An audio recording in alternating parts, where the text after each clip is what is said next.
ఈరోజు బైరెడ్డి సిద్ధార్థ రెడ్డి అనే వ్యక్తి పవన్ కళ్యాణ్ గారి గురించి విచ్చలవిడిగా మాట్లాడడం జరిగింది.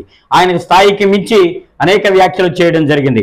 5వ తరగతి పిల్లవాడు పవన్ కళ్యాణ్ గారిని కొట్టేస్తాడని చెప్పేసి మాట్లాడడం, పవన్ కళ్యాణ్ గారి తల్లి గురించి మాట్లాడిన పార్టీల గురితో పొత్తు పెట్టుకున్నట్టుగా మాట్లాడుతూ ఉన్నారు బైరెడ్డి సిద్ధార్థ రెడ్డి అనే వ్యక్తి.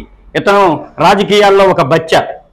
ఎందుకంటే షాప్ చైర్మన్గా ఇతనికి షాప్ చైర్మన్గా ఇవ్వడానికి ఏ అర్హత ఉందని చెప్పి ఇతనికి షాప్ చైర్మన్ ఇచ్చారు? కేవలం జగన్మోహన్ రెడ్డి జపం చేస్తున్నాడు కాబట్టి నేను ఎవరు జపం చేయనంటున్నా ఉన్నాడు. ఇతనే జగన్మోహన్ రెడ్డి అనే వ్యక్తి జపం చేస్తున్నాడు కాబట్టి షాప్ చైర్మన్ ఇచ్చారు. ఇతనికి కనీస క్రీడల పట్ల ఏ అవగాహన కూడా లేదు. అదేవిధంగా మాట్లాడుకోవాల్సి వస్తే సాక్షాత్తు అసెంబ్లీ సాక్షిగా విజయమ్మ గారిని ఇదే బొత్స సత్యనారాయణ గారు, కన్నబాబు గారు, జోగి రమేష్ గారు వీళ్ళందరూ కూడా విమర్శ చేశారు. ఏ విధంగా మీ పార్టీలోకి ఇటువంటి వ్యక్తులను మీరు తీసుకున్నారు?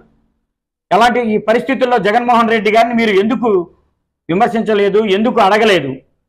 అదేవిధంగా కేంద్ర ఎలక్షన్ కమిషన్ కూడా ఇతని గురించి, ఈ పార్టీ గురించి ఎక్కువ మంది నేర చరిత్ర కలిగినటువంటి వ్యక్తులు ఆంధ్రప్రదేశ్లో ఏ పార్టీలో ఉన్నారంటే వైఎస్ఆర్ కాంగ్రెస్ పార్టీలో ఉన్నారు.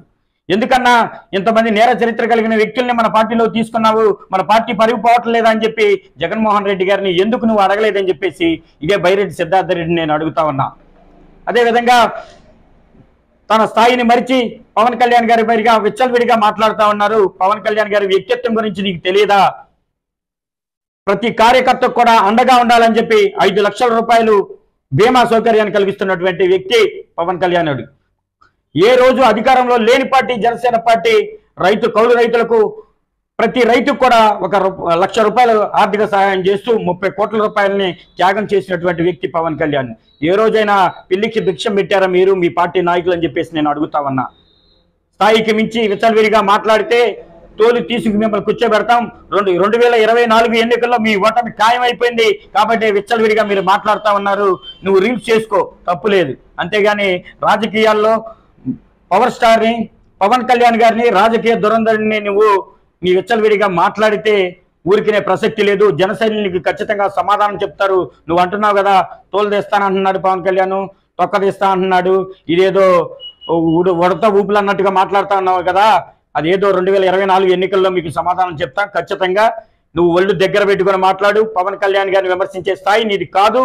కాబట్టి నువ్వు వ్యక్తిగతంగా విమర్శించలేదని చెప్తా ఉన్నావు. జగన్మోహన్ రెడ్డి గారు అనేక సందర్భాల్లో స్కూల్ విద్యార్థులు కూర్చున్నటువంటి సభల్లో మీ నాయకుడు పవన్ కళ్యాణ్ గారి వ్యక్తిగత జీవితం గురించి, 3 పిల్లల గురించి మాట్లాడలేదా? ఎందుకు నువ్వు జగన్మోహన్ రెడ్డిని క్వశ్చన్ చేయలేదు? నువ్వు వచ్చా నీ ఇష్టానుసారంగా మాట్లాడుతూ ఉన్నావు పవన్ కళ్యాణ్ గారి మీద. తోలు తీస్తాం, జాగ్రత్త. జన సైనికుల తరఫున చెప్తా ఉన్నాం.